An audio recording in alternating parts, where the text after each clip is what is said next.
What's up, everybody? This is Rob Shack. So today we're doing the next video in my Gran Turismo 3 Epic Race series. This is a legendary race. I've always done this one, 77B, driving with the Jaguar, the Alteza, the Esperante, the R390, and the Toyota GT1. There's going to be a lot of good stuff in this race. Be sure to like, subscribe, comment, and share. Help me get to 1,000 subs. My goal this race, was to just ruin the R390 and GT1's race. I wanted the Jaguar and the Esperante to be in the Alteza to be in the lead, and honestly there were some great moments in this race where that actually is pretty true. They battle for a long time. Like, I get involved at the beginning, mess with some cars at the beginning, well, basically just those two, and then I get out of there. I'm not near them anymore, and like, you'll see, I'll show through this video, they don't really get away. Like, the battle goes on long after I leave because I think I just ruined. Maybe it was an AI pathing thing. I'm not sure. I also saved the Panos right here. He was totally gonna spin right there, and then I stopped it. I like when the Panos kind of has a little bit of a chance for a second. I know it is inevitable. There's no way he can battle them for the whole race. So, but it was cool. It was cool while it lasted. You know, the Panos stuck with him for a little bit, then eventually just does his usual, I'm going to go into the gravel of the last corner, bottle it completely, go flying into a wall, reverse it, and ruin everything. So I come in, smash the R390 again. R390 was doing a really good job of recovering. I was kind of hoping he would like spin or do something weird when I knocked him off the road, but he just would get back on the road. So I was like, okay, I'm going to have my work cut out for getting you out of the top of this. I assumed, and I was correct, the GT1 would spin a lot. GT1 seems to spin a lot more than the R390 does, but this race is kind of interesting in that the R390 does spin a lot, and there's a lot of bottling, and it's great stuff. So you'll see as I go through this race. I won't commentate the whole thing, but there's definitely some good AI fails to the point that where even the Alteza has a shot for a little bit. It's pretty interesting. Again, it's really weird, if we're being completely honest. Whenever the AI gets stuck in this little area too, they really get stuck. Like, that is the slowest I've ever seen the R390 take that corner. I mean, he gets like stuck in the corner of it and like tries to reverse and does that quick braking thing. I think it's the equivalent of the Gran Turismo 2 thing where the car like struggles to accelerate and can't get onto the path or whatever. GT1 also spins there, trying to keep up with everything. It's very difficult when all the AI are like failing everywhere that it's hard to show all of it. But the GT1, when the GT1 gets caught on that wall, that's the best AI fail that I've ever seen of that car. So he didn't do it, so it's not like we missed too much. A super fail, but it was still a pretty bad one. Whenever they hit the reverse, that's not what you want to see. The AI are hitting the reverse, they've done something very, very wrong. So GT1 still is beating the XJ220 for now. Alteza's not too far behind. Like, obviously the Alteza is so much slower. It's shocking. And I don't even understand how that GT1 and the R390 take that corner right there so fast. The other ones don't seem to do it. It's just them. They're the only ones that can take that corner that fast. I mean, no human can do it. I've never seen a person take a corner that fast, ever. Even with the super soft tires, I don't think you could do it. Maybe you could do it with the super softs, but then you would be pitting every 2 seconds. So I don't know how they do that. The Jaguar doesn't do it, and the Alteza doesn't do it, and the Esperante doesn't do it. It's just the GT1 and the R390 that can take that corner so fast. It's weird. But we have a close battle here for second between 3 cars. With the Alteza not too far behind, and then the Esperante, obviously, I'll show him do his crazy spins that he likes to do. It's always funny when he like tries to not bottle it and then just like slides through like multiple corners, hits walls. It's all great stuff. But still, other than that, we have a 3-way battle for second with like a honorary mention of the Alteza, because he's like, you know, decently back there, not hopeless, but you know, whatever. Esperante is going to keep spinning, as he always does. That's why I always like to have him try to not be...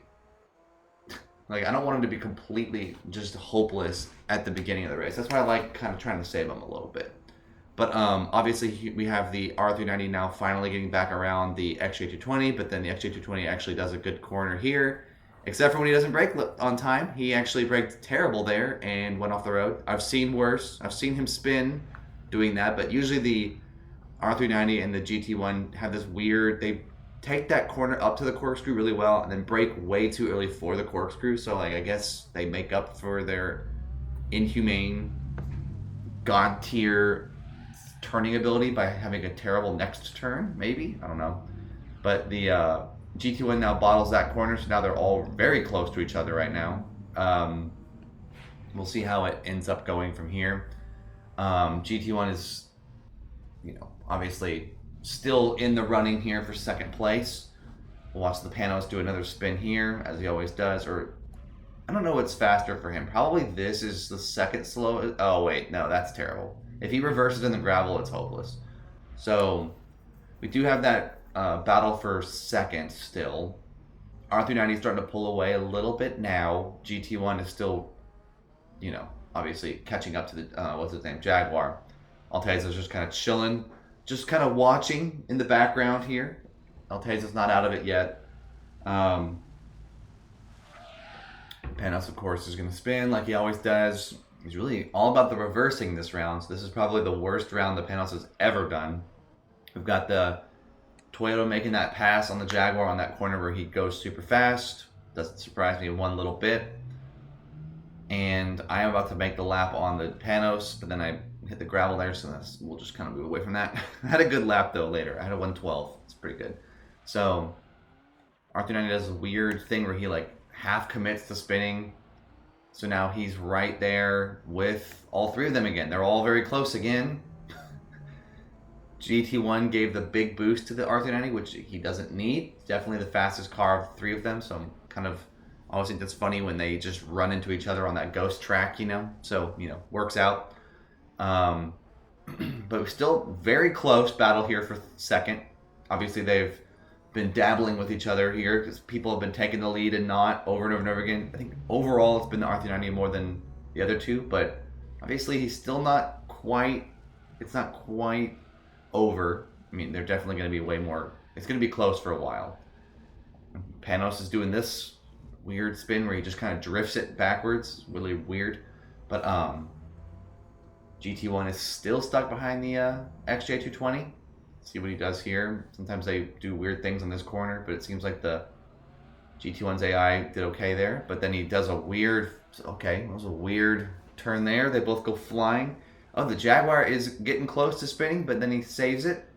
Now it is no longer a battle for, it's no longer a battle for second right now. Eventually it comes back though, so don't count them out. R390 does bottle this corner, going into the wall again. Taking a really, really slow time. Now we have a Jaguar and the GT1 come flying, barreling past the R390. So now we went from having a battle for second to absolutely not on that corkscrew, and the GT1 and the Jaguar kind of bottled that corner. And now the R390 completely fails, spins backwards, and then just is a jerk and shoves the XJ220 off the road. That's kind of weird. Aggressive AI to say the least. Hope the AI is this good in GT7. I'm just saying. But now the R390 and the GT1 are battling for second. Jaguar XJ220 kind of got pushed out, but I'll say he's still kind of in the running. And then Alteza's down to like a quarter of a threat. Barely a threat on the radar there. Still kind of in the background. Can't rule out the Alteza fully. But it is pretty funny to see the complete shift now to the GT1 and R390 battling for second. Very close battle here for second. Wow, R390 passing around the outside, kind of rare. Jaguar is still back there. He's not totally out of the running here, but it is just funny how the R390 just kind of shoved him out of the way. Very aggressive AI, gotta love it. R390 now spins, does a reversing. Not good. Oh, the Jaguar has gone into the pit, so now he's completely out of the running for it for now. Toyota GT1 is pulled very far ahead of the R390, but Toyota GT1 obviously has a tire wear that doesn't quite favor his lap time because his back tires are actually in decent shape. when it's the opposite for the R390, which leads to, I think the R390 is going to do a way better lap time here, start gaining pretty quickly on the GT1 as we go through this lap, unless he spins on the corkscrew. I don't think he does. We'll see. Jaguar now is behind the Alteza, so there's that. You know, there's the J220 has sunk to that new low, if you will. It's good stuff. I've gone into the pit because I'm just hit the halfway point. I could have kept going, but I was like, you know, why not? Just go ahead and get into that pit. R390 is gaining very quickly on the GT1 because the GT1 has very red front tires. R390 is flirting with the gravel here. Let's see what he does. Okay, coming around, full spin, sending it into Nowheresville. Now he's gonna just reverse for a while, slow everything down. Panos does his spin, of course. And yeah, the Alteza is actually pretty close to the R390 here. It's kind of crazy. GT1 is going into the pit already. So we have a Alteza coming up on, definitely going to pass the GT1 and the R390 right here. So here comes this is the new low for the AI, for the other AI. The Alteza, who is significantly slower than everybody here, getting unlapped by the Panos, is now in second place. This is the rare moment that I was pumped to see. Alteza rolling up in second place for a second, getting through one checkpoint. I remember seeing this on the 9th lap. I was like, wait a second. Wait, what? The Alteza is in second? Hold up. And then he wasn't anymore. I mean, he loses it instantaneously. Because there he goes. There goes the GT1. Just flies by, clean, so fast, so much faster than him. Just destroys it, demolishes his lead, over. So that was fun while it lasted. Alteza getting second for one checkpoint, which was shocking. GT1 is braking very aggressively coming through here. Panos is going to try to actually use the brake midway through the corner there as he started to lose control. Very rare thing to see.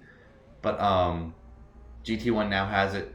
Alteza's in third, about to get passed by the Jaguar, but hey, you know, he had second place on this lap. I'm going to give him a lot of props for that. And if the Toyota GT1 spins out here, which is hopeful, likely, and happening, as well as the Panos there, a lot of chaos here on this corner. Jaguar and Alteza kind of skirted through that crap. R390 does an okay job here. So we still have a battle here for second. Now it's a four-way battle for second between the Jaguar, Alteza, GT1, and the R390 isn't too far behind either, so I'd count him in that battle. And then the Panos is just kind of sitting in the middle of it, but he's a lap behind, so he doesn't really count. It's good stuff. So I'll let this go from here. Thank you all for watching. Y'all are awesome. Hope y'all enjoy the video. Enjoy the battle between 4 cars, which is kind of rare to see a 4-person battle for second on lap 10. It's not very common, but it is exciting, so enjoy it. Peace.